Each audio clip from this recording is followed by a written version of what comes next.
Hello there everyone and welcome to episode 12 of the ZooKeeper series. Today we are going to start off with a bit of an outfit change, which is something I haven't done for quite a while in this series. I think it's since like episode 2. So let's do that right now. And there we are. I have a bit of a Christmas outfit on because it is very close to Christmas time. So happy holidays to everyone who is celebrating right now. So today we are going to be starting off with addressing a comment that I got in the last episode, and that was about the sharks. Now I couldn't find anything saying that they would eat the other fish, but apparently they will. So I am going to move them to a separate tank. So I'm going to grab them out of there right now and move them away so that they will not be eating anything. Alright, so I've removed all of the sharks from this tank, and now I am going to make them a new area, probably right over here. So in the last episode, I'm pretty sure I left off with this giant hill right here, and since then I have cleaned it up, and so I think the sharks are probably going to go in this wall here, because this is a fairly large area, like tall I mean, and wide, I guess. So I think I will dig out an area here for the sharks to go, and you can just kind of look at them through this wall. Alright, so I have finished off the shark exhibit. I put a little pathway along here. I did not connect the pathway up with this area over here just because I think I should be able to fit in a few more exhibits in here. These are fairly large areas, so probably 2 or 3 more exhibits can go in here. I also didn't terraform this hill very much just because I don't know where I want to go with this hill, because I have a lot of space up here and I could bring the zoo up and to the left, as you see on the map possibly. There we go. I have this whole area over here, and then I have all of this space, but I think I want to fill up this area first and like worry about terraforming this hill, which is right there. So I'm going to worry about that first and then start making my way this way. As you can see, I haven't even cut down the trees over here yet. So currently my plan is to just go this way after I finish this, so kind of like make my way around here and fill up that area first, and then I will go back and fill up this area if I need it. I've also left the top of the tank open for viewing. Now this is also because I don't know what's going to happen up here. So I left it open. It might never be seen, but that doesn't really matter anyway. It doesn't make a huge difference. But yeah, there is the exhibit. Now I just have to put the sharks in. I'm going to break a space in here, and I'm deciding to put 4 sharks in here. I do have 6, 3 tiger sharks and 3 great white sharks, but I'm only going to put 4 in here just because this isn't like a huge area, but it isn't like a terribly small area either. So there we go. I have fish in the barrels in there in the food bins so that they will not get hungry. And yeah, they are going to be glitching through the sides quite a bit, but there's nothing I can really do about that anyway, so that is fine. And there are all the sharks in their exhibit. I don't know why they've all decided to pile up. They have plenty of space. But there are all the sharks, and that exhibit is now done. Alright, so the next animal exhibit I'm going to do is going to be a Gila monster. They are these little guys, and they like a ton of kinds of meats as well as eggs, and I'm going to use heat lamps in their exhibit to keep them happy. So I'm going to make up a few heat lamps really quick because I forgot to do that. So I'm going to do that and then I'll be right back.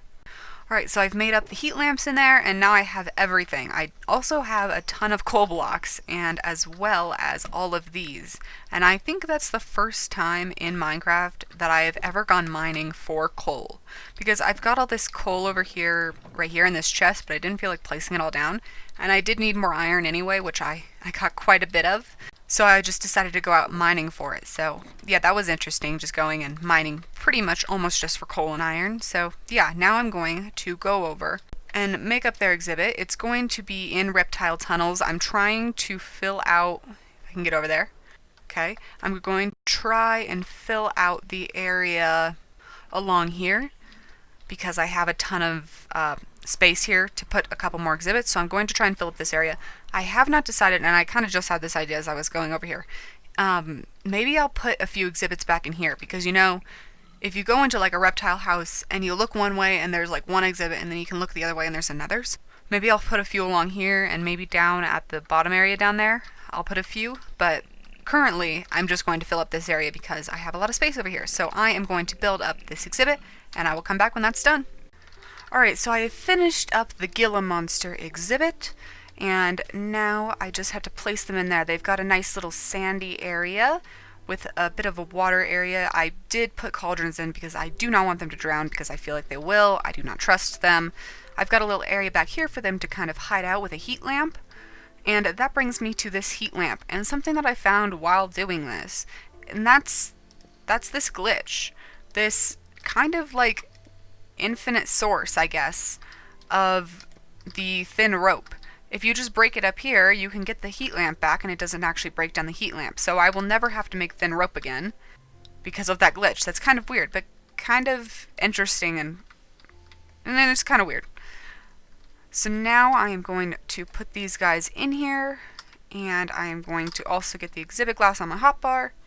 And there we go, they are all in there. I have 4 of them in here.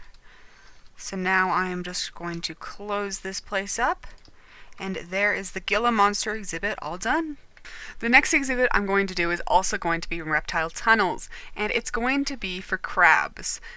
And in the beginning, when I was down here in the little basement thing, I only had 3 crabs, and I wanted more because they're quite small. So I went out and I got a few.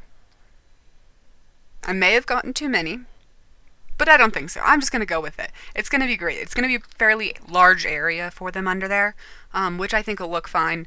So yeah, I've got all the crabs in here all tamed up and everything. They look like this, and they are all different colors, so they're very cute. I really like them. So I am going to build up their exhibit, and then I will bring you guys back when that's done. Alright, so the coconut crab exhibit is all done, and now I just have to put those guys in there. So pretty much I've got 3 food barrels in here because I'm going to be putting 15 crabs in here. They got their little hidey place over here. They've got a bit of a pond. I wanted to keep this exhibit a little bit lighter because they like the beach and they like light, as in comparison to all of these other exhibits, which you can see are pretty much all black except for this Galapagos tortoise exhibit, which is more open than the others. But all of the other ones are pretty much just black on black. But I really wanted this to be a nicer, more, I guess, bright exhibit for these guys. So now, just to put all these guys in here, I'm going to actually do this in a way so that none of them escape. So I'm going to put them in and then like break my way out so none of them get out. But I've got a fairly large area in here, which is definitely necessary for the fact that I'm putting 15 in here. Alright, there we go. There's all of them. So I think there are 4 variants. So there's these like purple-ish kind of and pink ones. There's these ones that are running around me right now with like the stripies, and then there's these brown ones, and then I found a little baby. Where'd he go? He's a little red one. He's in here somewhere. He's definitely in here somewhere. He's so small that it might be a little hard to find him. There he is. I found him. Look at this little guy. Look at how small he is. He's so cute. Oh, I love this little guy. Aww. That's awesome. Okay, so I've got all of these guys in here now. I'm just going to break out, hopefully without any of them deciding it's time to run. Nope, they're all in there. There is the coconut crab exhibit. There are a lot of them in there, but I know that crabs like to live together, so there we go. We have got a most definite crab rave going on here. Alright, so before we end off the episode really quick, I want to talk about these shulker boxes and what I'm going to do in between episodes and possibly into the next episode. So these are all filled with different reptiles, and so right now in here is the marine iguana, the box turtle, the rattlesnake, the xenopus, I think that's how you say it. I'm fairly, or at least I'm close. Frog, the hawksbill sea turtle, the Indian gharial, the eastern stingrays, and the tree frogs. Now, if you look over here in the little basement, that is all of the reptiles and most of the, at least, water animals. So I've still got the dwarf crocodile, Amazon river dolphins, bottlenose dolphins, humpback whales, and orcas in there. And so that's the next thing I'm going to do is, so these 2 chests I'm going to get done because I would like to finish off reptile tunnels or finish it off at least to the most of my capabilities with the animals that I currently have. Because each of these chests has kind of a different theme. So this is like birds and winged animals. This is mammals, and here we have some more mammals, and here we have some more birds. So these guys are not tamed, I just have to let them back out into the wild. And these guys are tamed, so I will let them back out, but there might be a way for me to untame them. I will look into getting these guys back into the wild as well. That's just kind of my return chest. So before I do the exhibits, I show you guys that box, and that box has all the animals tamed in it and all the materials that I'm going to need to make that build. These are going to be kind of the same concept, so I'm going to put these all in my ender chest, just be able to grab one and go and make it, because this is probably the most time-consuming part of this process of making an exhibit, is like getting all the materials together to do it, and researching what these guys like, and kind of trying to make this fairly accurate as to what the animal exhibit would be like in real life. So I'm going to tame all these guys up in between episodes and possibly into the next episode and get a ton of stuff in here for them so that I can make their exhibits really fast. I'm also going to decide if I don't want all the animals, because there is no way I need this many rattlesnakes. I don't know why I caught that many rattlesnakes. So I'll probably look at them, see which one looks the coolest, and then let the rest back out into the wild, because I think they like to live alone. I'll look into that, but I'm pretty sure they like to live alone, so I will be definitely letting a lot of these guys back out into the wild. But yeah, so that is what I am going to be doing in between episodes and possibly into the next episode, so that I can quickly make all of the rest of reptile tunnels into exhibits. But that is going to do it for this episode. Thank you all so much for watching, and happy holidays to all of those of you who are celebrating right now. This video, I think, is going out on the 24th, so Christmas Eve day to all those who celebrate it. Thank you all so much for watching. Don't forget to like and subscribe if you'd like to see more from this series, and I will see you all in the next episode. Bye!